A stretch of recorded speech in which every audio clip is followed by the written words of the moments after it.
You ever have that sinking feeling when you go out after a really nice night? Like, I got back in from talking to a homie about putting on events and stuff. We might collab, we might not. Who knows? We'll see. But we got some IHOP and we were talking. It was jiving. It was great. And then guess what? I got home and that sinking feeling you get comes in where it's like, damn, back to loneliness, back to messages left on read, and back to that. And then I realized, wait a minute, I'm at home and it's a Friday night. I could just be at home with my pussy out. And you know what I did? I literally just said, yes, I've got my pussy out! As I proceeded to strip off my pants. And then, but the only, like, I wouldn't even feel lonely if it weren't for my internet fucking up right now. Like, bitch, I want to research and Wikipedia deep dive about fucking old history, old-timey courtesans. In fact, you know what?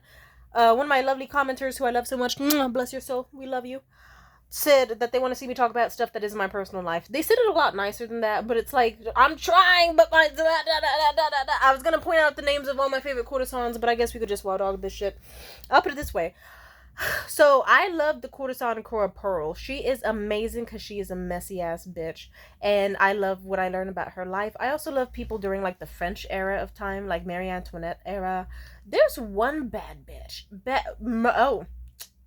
Madame du Barry. I liked her until I found out that she had a slave that she horribly, horribly mistreated.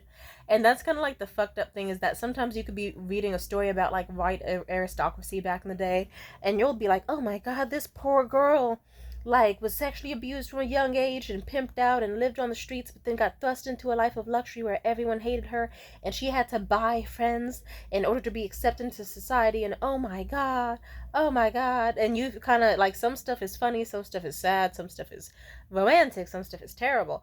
And then like you'll be sucked in, and then you'll kind of be like, hey, look, it says that she adopted a young little African child. Let's see how that went. And it's like, oh, that nigga got her beheaded. He actually, like, when they were doing the whole Marie Antoinette shit, like, he basically, I forget if he helped her out at some point or if she forced him to. All I know is that eventually he was like, fuck that bitch. She is the most terrible bitch alive. And now that I'm emancipated, we need to put this bitch on trial and fucking kill her. Good for it. And it's like, okay, new side character who I'm rooting for more than the last character. Okay, yeah. Fuck Madame du Barry. Cora Pearl, I like her backstory, because her backstory is, it's a sad, simple one. It's like she was just some girl who was living in, like, shitty-ass Britain. It was stank as fuck out there, rank as fuck, lame as fuck. She hated her life out there. And then one day, like, she was basically living with her grandmother and doing, like, seamstress work, and she hated it. And then one day when she was, like, really young, I forget how young, but I think she was, like, 14, just turned 15.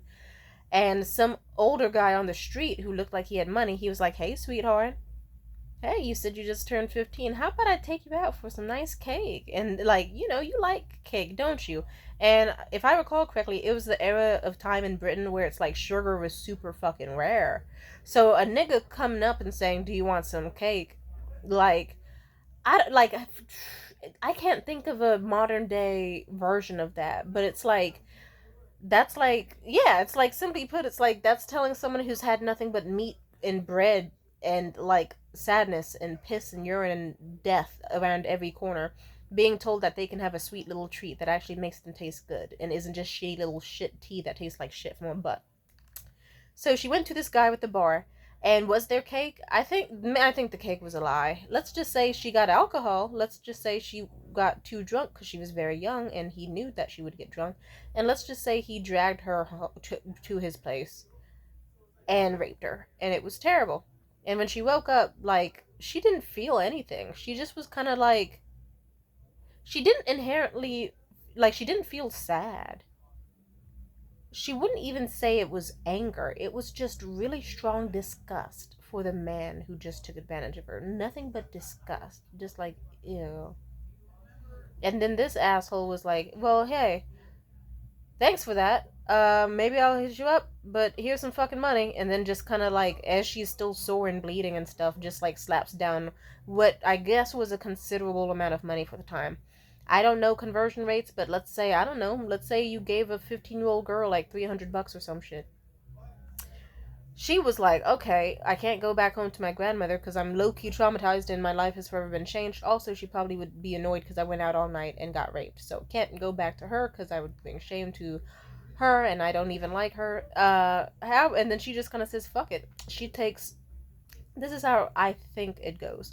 I would be Wikipedia shit, but my computer's slow as fuck. But simply put, from what I recall, Cora Pearl then goes to fucking, like, I think she catches like a I forget if not a train, or I don't know. I don't know how she fucking got there, but somehow she ended up in France, and she was like, "Ooh la la, wee wee, this shit is awesome." And then like she changed her name to Cora Pearl, and then she just kind of branded herself as a high end courtesan, as a high end mistress, you know, which is different because how do I put this? A prostitute, like she also thought to herself, it's like, oh, I could be a prostitute, but everyone around me who's a prostitute dies of fucking mystery, like syphilis and like sex diseases, and they die poor and miserable and torn out, and like I don't want to be that. So she was like, you know what, I'm young, I'm cute, and I'm fly, so let me go out with my sweet tits and my amazing frame and my amazing waistline and go out to France. And she went out to France, and she had such a ball. This bitch was like Paris fucking Hilton, my guy. Like, my girl knew how to ball. She went from nigga to nigga to nigga, and then eventually she did what honestly I'm supposed. I always end up monogamous, but either way, she did the smart thing. She would tell a nigga like, "Oh yeah, I'll date only you if you give me like 20K. If you give me 20K, I'll be your girlfriend." And you can drop me off whenever, but I'll be monogamous to you. While secretly she had other niggas. She would tell that to like 5 other niggas. And she was balling. And then she did so well that eventually she got herself a nice big fish, a nice big whale, blew a bunch of money on a nice chateau for her, and she just kept getting more. All she did is win, win, win, no matter what. Yeah, and she was big balling my nigga. Like, I'm talking, ooh. She loved horses. Funny enough, I think this quote is in relation to her. I believe it's in relation to her. She hated men so fucking much, which I respect. She had every reason to back then. Like, oh my god. But simply put, they said that she loved horses so much that she would be seen riding them all the time, as well as riding men. But let me just say, she was known to treat her horses considerably better than she would treat any man. She was a fucking bitch, and men loved it. Because, you know, I'll put it this way. Men like a challenge. Men kind of like a woman who makes them feel powerless, even when they have immense wealth and power. If someone can still make you feel weak while also feeling extremely attracted to them, then you have everything you can ever fucking desire, dude. Like, so niggas were petty in her hands, and she knew how to build the life she wanted out of it. Good for her. Good for her. Whew. But her story does not end well. But let me tell you about the good stuff. She was known to throw these crazy ass parties. I'm talking John Galliano wishes he could throw parties like Cora Pearl did. Like, she was the type of girl where, like, let's say she had expensive rare plates that were like damn near one of a kind. A guest could accidentally break one and start crying, and she'd be like, "Don't worry about that, bitch. I got money. Watch this." And she'd just bang and just smash all her fucking plates and encourage everyone to smash her fucking plates. And she'd be like, "My nigga, go get me some more plates. It doesn't matter. And hot girl summer, sexy." And she did her thing. She was wild. What's so funny is she actually was considered ugly and mid for the time. People thought she was busted, but you know what? She knew how to have a good time. And body tea, personality, fun. And she had a fuck ton of money. You will be where the money's at. Like, how do I put this? The city girls, I'll put it this way, they for the longest time they were not known for their faces. So, like, but now their face cards are amazing. They knew how to fucking get a bag and get their teeth fixed, and God bless. And now they're fucking sexy. JT, no, I almost came. Carisha, on the other hand, not bad. Not bad. Like, you know, when someone once had to tell me, "Oh, she looks like if Nicki Minaj mixed with," and then I don't know if they said Megan Thee Stallion or some other like celebrity at the time, but I was like, you know what, I think someone said she looks like if Rihanna and Nicki Minaj mixed people or something like that, and it's like, okay, never mind. Like, Carisha is cute. She's got the little apple cheeks and the little plushy lips and stuff. She's just not my type of woman, but I don't know. But then again, with time has come, now she also gets my dick hard. Like, if Carisha was talking to me in her little Florida accent, like, niggas love when you talk to them real shit. Like, if she was saying some shit like that in my ear, and I were a rich man, it's like, I don't give a fuck what your personality is, girl. You are sexy. God damn. And that's all you need sometimes. God damn. Anyway, God bless women. God bless women. Yeah, Cora Pearl. Cora Pearl knew how to make herself fucking happy. She knew how to ball. Cora Pearl was absolutely that girl. Like, she once showed up in a carriage covered in gold thread and a dress covered in gold thread and silk. And then she had her hair powdered so bright yellow with gold powder, and her face was covered with like shimmery mica powder too to make her skin shiny. And she did a lot of fucking makeup on herself. And people just, and she even matched to her fucking, like, she's the type of bitch to have a poodle and be like, I'm gonna dye my poodle yellow and cover it in gold flake so that it matches me. She really was that girl. Like, she was that girl, let me tell you. Oh, she knew. Oh, like, ooh. But people said she was ugly as fuck.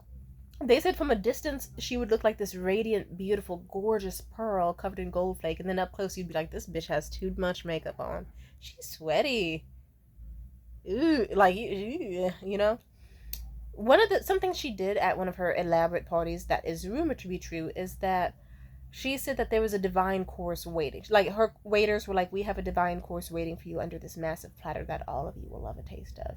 And then it uncovered, and it was her naked self covered in parsley. Nothing but parsley covering her little bits. Everyone lost their goddamn mind. That is one hell of a time. That girl knew how to do it. Like, I'm talking, she was Great Gatsby wishes she was Cora Pearl. Fucking swinging on chandeliers and shit, dancing around, and like enough champagne to fill the Nile of the river, or whatever the fuck that bitch Gal Gadot says, the Zionist. Ew. Enough champagne to fill the Nile. So I love how she says it. Stupid ass accent. Galel, no! Sorry. She's a bitch. Oh, hell yeah. Ah, yeah. Fuck that bitch. Oh, but that girl was amazing. But her story does not end well. I'll put it this way. Let's just say the politics of the time changed. They had a war, they had a new leader, and I guess, like, I think some form of a recession, if my memory doesn't fail me. So times changed. No one could afford nice elaborate parties, and the last thing you want to be around when you're all broke and struggling and you're all whored out because everyone's fucking whored out alcohol, like, basically people felt consequences from their actions, and they were like, okay, we need to save money, we need to do this, we need to do that. Actually, you know what, we don't even want to fuck any more whores, we don't want to keep giving money to escorts and prostitutes and all that shit behind our wives' backs. You know what, I would rather just, like, settle, instead of spending all my money at whorehouses, I want to settle down with a nice beautiful lady who covers up her body and looks well and isn't too outspoken. And, like, you know, also I like, and I think this also happened because I forget who invaded the area she was in, but there was a takeover. Was it Germany? I forget. Either way, a large cultural change happened where now everyone was more modest, cultural, reserved. Like, kind of like how people are with, like, modern day. Like, less people are going night clubbing and more just having, like, house parties that are settled with, like, 5 friends or whatever, or like dinner parties. So, simply put, no one wanted to do the motherfucking crazy ass life Cora Pearl had now. They wanted to calm the fuck down, save their money, and not fuck whores. And Cora Pearl was basically now considered too taboo, too much, too nasty. She was still allowed to stay in her area. Like, they never, like, arrested her or prosecuted her or whatever the fuck. They just were like, oh, there's the trollop. You know, the one who has the terrible attitude. And she started aging, and she also was terrible at saving money, as most courtesans who got too much dip on their chip and fly too close to the sun do. So you know what happened? Well, she got desperate, but she still did find a few long-term lovers. Because, you know, body was still tea. She was aging, yeah. Like, the consequences of all her actions were definitely falling upon her looks. She was more toned down and stuff, but still, she had a large hunger and large thirst. She managed to eventually get this, like, very young man to fall in love with her and got a pretty good stipend from him, but to her it wasn't enough. Like, let's say it was a nigga who was giving her like $12,000 a month, and she was, and like, then she had a few other secret lovers. But when the youngest one found out, he was like, bitch, how fucking dare you, I loved you, I was in love, how, he was like, marry me, listen, stop your hoeing, stop your madness, I want to just settle down and have a nice peaceful life, you don't have to suck all those dicks, You don't have to throw that ass in a circle. You don't have to pop out like your motherfucking Megan Thee Stallion mixed with motherfucking Paris Hilton. You can just sit your ass down at home with a cute young fly nigga who will pay all your bills and make you happy, and I can integrate you in society. Would you like that? She said, hell no. She wanted to live every day like it was Freaknik. Woo! So simply put, this nigga lost his mind because, you know, she broke up with him. And that made him upset because it's like he wanted to kind of control her with money, if I recall correctly. And so nothing annoys a man more than like, oh, you rejected my love and my money? I can't even buy your love? You're a fucking prostitute. What? Do you? And so he went on a rampage, and his obsessive love struck ass. He was gonna kill her. Like his main game plan. At first, he was gonna just go to her house and kill himself in front of her, cause toxic nigga shit. Then he was just along the way, he was like, you know what, I could just straight up like murder her instead. Like, fuck it, I could just take her out. Who's gonna miss her? She's a whore. She's a bitch. No one likes her, and she's old. And he went to her house, and I believe she opened up the door. He pointed the gun at her. This bitch, I believe, did this amazing maneuver where she just kind of like backed up, but then also tripped this nigga at the same time. So he fell backwards and shot himself. Did he kill himself? Sadly, no. He's alive. He lived, bitch ass nigga. But that scandal permanently damaged the reputation of Cora Pearl, because then people were like, oh my god, she almost made that young man kill himself out of misery, and she doesn't even care. And it is true, she didn't care. When she saw him shot out and bleeding, she just was kind of like, oh no, anyway, and closed the door and didn't alert the authorities. She just left. She said, this is not gonna stop my little planned afternoon tea time, and just allegedly just did not give a fuck. Good for her though. That's so fucked up though. But you know, I like, if you think about it, why would she give a fuck? It's like, you tried to kill her, my dude. She's not entitled to like hold your hand and like coddle you. Like, I know it would have been nice in polite society, like, oh, I forgive you, you'll learn, but no, it's reality. She was like, this nigga tried to kill me and popped himself. Take that fucking L, loser, suck my dick, GG, and she went and go to make some fucking tea. Good for her. But either way, she moved the fuck on. And it was great that she moved on. But yeah, and then, if I recall correctly, she had to sell a bunch of horses, sold her chateau, and a lot of things. But even then, she never developed proper money handling habits. And I don't believe she got a normal job after. So sadly, she did pass away, broke and alone and miserable. I think she might have been in a nunnery for the last few years of her life, but she died extremely poor and sick. And yeah, she became the very thing she hated. It's such a sad ending. She got to live up like a Kardashian, and like, just what a tragic way to end, you know? Yeah. Let's see, any other stories I want to tell you? Who else was it? Motherfucking. Who was it? It was someone that I really liked. Oh, Madame du Barry. But her story is not that interesting, and I feel like I could save it for another time. But I like reading about courtesans because it's like women in a time where it's like your dad controlled your life, your husband controlled your life, just men controlled your life. It was a time period where it's the women who were bold enough to be like, I'm not gonna be sold to a brothel and suck a million dicks a day. I'm not doing this, I'm not doing that. It's someone who openly was like, I have control over my body. I control who I give it to. I control how I talk to them, and I control and they are going to give me whatever the fuck I want. And she nailed that. I wish she had money managing skills and better temperament and conflict resolution, and maybe things could have ended better, but oh well. Anyway, that's all I gotta say. Bye.